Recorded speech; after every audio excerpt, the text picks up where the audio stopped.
ہنسی آتی ہے مجھے حضرت انسان پر، کار بد خود کرے اور لعنت کرے شیطان کے اوپر۔ ہم بھی کرتے ہیں تو ہو جاتے ہیں بدنام، اور وہ قتل بھی کرے تو شور نہیں ہوتا ہے۔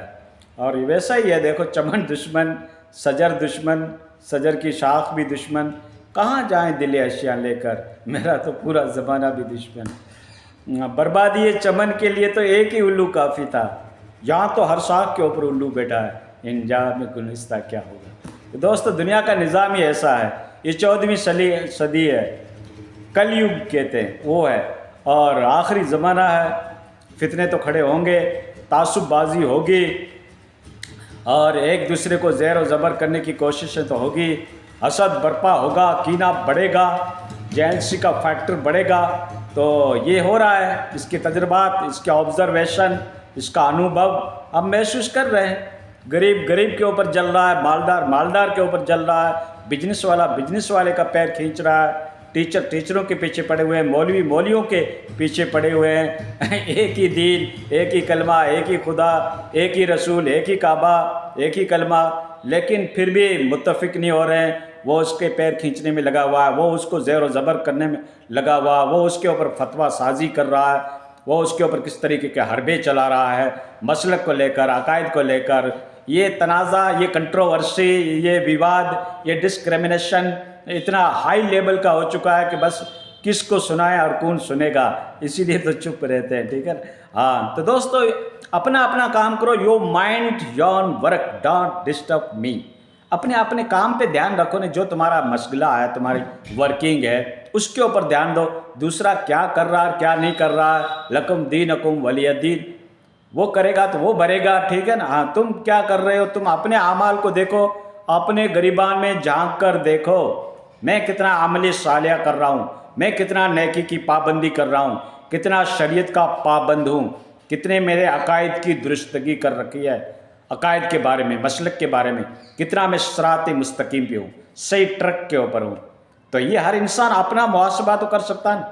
ہاں کہتے ہیں نا کہ ہر انسان اپنے بدن، اپنی طبیعت کا تو محاسبہ کر ہی سکتا ہے۔ چلو ہم دوسرے کے سینوں میں جھانک کر نہیں دیکھتے، ہم علم غیب نہیں رکھتے، لیکن کم سے کم اپنا تو محاسبہ کر سکتا ہے نا، اکاؤنٹنگ کر سکتا ہے نا کہ کتنی نیکیاں ہیں، کتنی برائیاں ہیں، کتنا میں صحیح ٹرک کے اوپر ہوں، راستے کے اوپر ہوں۔ تو یہ تو ہر انسان کر ہی سکتا ہے۔ تو ایسی بات دوستو، آج کل کیا ہے کہ پیروں میں جو جلتی ہے آگ وہ نظر نہیں آتی، اور پہاڑ پہ جلتی ہے وہ نظر آ جاتی ہے۔ ارے بھائی وہ کیا کر رہا، دیکھو وہ کیسے ہو رہا، امتی مسلمہ کا کیا حال ہو گیا ہے یار، ایسے کیوں فتنہ نہیں ہونا چاہیے، ایسے ایلیگیشن نہیں لگانا چاہیے، ایسے مقدمات میں نہیں پھنسانا چاہیے، ایسے حسد نہیں کرنا چاہیے، امت کو ایک ہونا چاہیے۔ چلاتے تو سبھی ہیں، لیکن ورک، ان کا فعل، ان کی ایکٹیویٹی، ان کی حرکات، ان کا مشغلہ یہ بتا رہا ہے کہ بیٹا تو بھی تو صحیح نہیں ہے، قصور آپ کا نہیں، بد نصیب ہم نکلے۔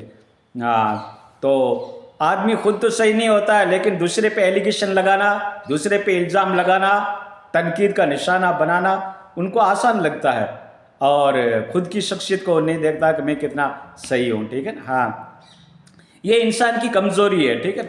کوے کو کس نے کہا کہ خوبصورت دنیا کے اندر بچہ اٹھا کے لاؤ، کوا اپنا ہی اٹھا کے لایا۔ تو یہی ہے حال، ہر انسان یہ سمجھتا ہے کہ میں اپنی جگہ پہ صحیح ہوں اور دوسرے لوگ غلط ہیں۔ اور بے وقوف سے بے وقوف انسان کو آپ پوچھو گے کہ کون ہے دنیا میں سمجھدار کون ہے، تو وہ خود کی طرف اشارہ کرے گا کہ میں ہی ہوں، ٹھیک ہے۔ یہ میں کبھی ختم نہیں ہوگی، میں کو مارو تب جا کر تمہارے اندر تواضع پیدا ہوگا، انکساری پیدا ہوگی۔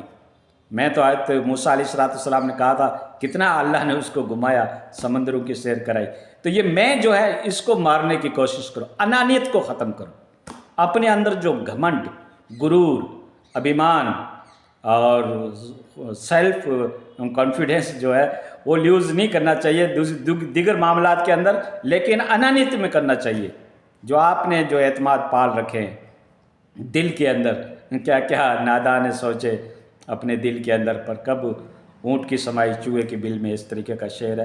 تو یہ تو امپاسبل تھا، لیکن پبلک ایسا ہی کرتی ہے، ٹھیک ہے نا۔ تو سب سے بڑا گنہگار اپنے آپ کو سمجھو کہ میں سب سے بڑا پاپی ہوں، اپرادھی ہوں، سب سے بڑا کرائم تو میں نے کر رکھا ہے، ٹھیک ہے۔ میں نے کتنی اللہ کی ناراضگی کر رکھی ہے۔ کبھی تو نماز ہم سے چھوٹتی ہے، کبھی نہیں، روزہ نہ چھوٹتی ہے. لیکن ہم کتنا مجرم ہو گئے اللہ کی نگاہ میں، کتنے ہم نے روزے چھوڑ رکھے، کتنا کسی کا حق مار رکھا ہے، حق رائٹ کتنا گبن کر رکھا ہے. ہم تو کہتے ہیں فلاں منسٹر صحیح نہیں، فلاں نیتا صحیح نہیں، فلاں آدمی صحیح نہیں، فلاں عالم صحیح نہیں، فلاں وہ مالدار صحیح نہیں، فلاں بزنس مین صحیح نہیں، فلاں نوکری پیسے والا صحیح نہیں. تم کتنے صحیح ہو بیٹا، وہ دیکھو. ٹھیک ہے، ہاں، خود کی برائی دکھتی نہیں. تو یہی ہے، ہمیشہ انسان کی فطرت ہے کہ خود کی برائی نہیں دیکھتا. اور فردن فردن سدھرو گے تو گاؤں سدھر جائے گا، گاؤں سدھرے گا تو تحصیل سدھرے گی، تحصیل سدھرے گی تو ضلع سدھرے گا، ضلع سدھرے گا تو کنٹری سدھر جائے گی. ہاں، اپنے اندر سدھار پیدا کرو، ریمینڈی جس کو کہتے ہیں اصلاح. ہاں، اپنے اندر پیدا کرنے کی کوشش کرو. ٹھیک ہے نا. ہاں، تم صحیح بنو گے تو دنیا صحیح بن جائے گی. ٹھیک ہے نا. ہاں، اپنی عادت کو، اخلاق کو، کریکٹر کو، سوابھیمان کو، عادتوں کو سدھارنے کی کوشش کرو. دوسرے پہ ایلیگیشن لگانے سے، انگلی اٹھانے سے پہلے خود کی طرف انگلی دوسرے کی طرف اٹھاتے ہو نا، انگوٹھا خود کی طرف اٹھتا ہے. ہاں ہاں، انگوٹھا آپ کو انڈیکیٹ دے رہا ہے کہ پہلے تو خود کو جھانک لے، پھر دوسرے پہ الزام لگا. تو یہ ہے دوستو، خود کی برائی لوگ دیکھتے نہیں. اور یہ انسان کی فطرت ہے، اس کی جبلت ہے، اس کی نیچر ہے، اس کی فطرت ہے کہ وہ اپنی برائی اس کو نظر نہیں آتی. تو ہمیشہ محاسبہ کرو، کسی کے اوپر ایلیگیشن لگاؤ اس سے پہلے 100 بار سوچ لو کہ میں کتنا صحیح ہوں. ہاں، یہ ہے وہی بات. پہلے اپنی انالیسس کرو، سرچ کرو، ڈسکوری کرو اپنی لائف، اپنے گناہوں کی، پاپ کی، اپرادھ کی، ایکٹیویٹی کی.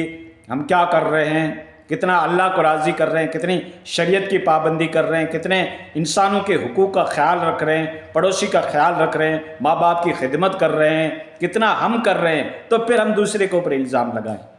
اور جب خود صحیح نہیں ہے تو دوسرے پہ کرٹیسائز کرنے کا ہم کو ہرگز حق حاصل نہیں ہے بیٹا.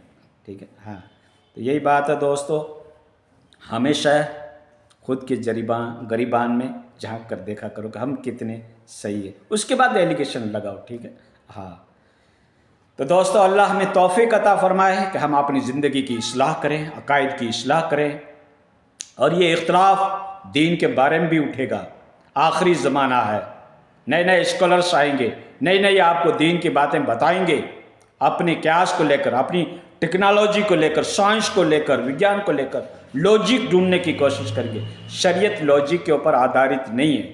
ٹھیک ہے دوستو، عقلی اور نقلی جو نقل ہے شریعت کے اندر ہمیں بتایا گیا ہے، ہمیں اس پہ ایمان لانا ہے، چاہے ہماری لاجک میں آئے یا نہ آئے، چاہے ہمارے فلسفہ تسلیم کرے یا نہ کرے، چاہے دنیا کی سائنس اس کو ایکسیپٹیبل کرے یا نہ کرے، لیکن رب نے بتا دیا، ہمیں اس پہ یقین کرنا ہے. اسی کا نام ایمان ہے. ہم نے اللہ کو نہیں دیکھا لیکن ہمیں اللہ کی ذات کے اوپر یقین ہے.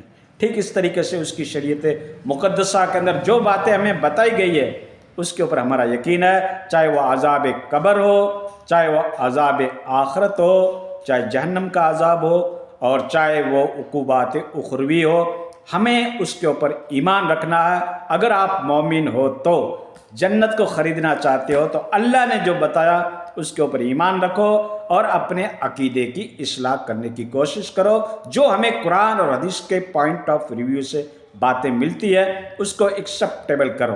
عقیدہ ہمیشہ قرآن اور حدیث سے لینا چاہیے. عالم تو ادھر کی سنائیں گے، ادھر کی سنائیں گے، اپنی عقلی گھوڑے دوڑائیں گے، لیکن آپ کے سامنے جو منہج ہے وہ قرآن اور حدیث موجود ہے. قرآن میں کیا لکھا گیا ہے، عقیدہ ہمیشہ قرآن سے لینا چاہیے اور احادیث نبوی سے لینا چاہیے. ٹھیک ہے. یہ آخری زمانہ فتنے اٹھیں گے اور کئی علماء کرام، کئی اسلامی اسکالرس دین کی آپ کو نئی نئی باتیں بتائیں گے، لیکن آپ کے سامنے ایک ہی منہج ہے، وہ ہے قرآن اور حدیث.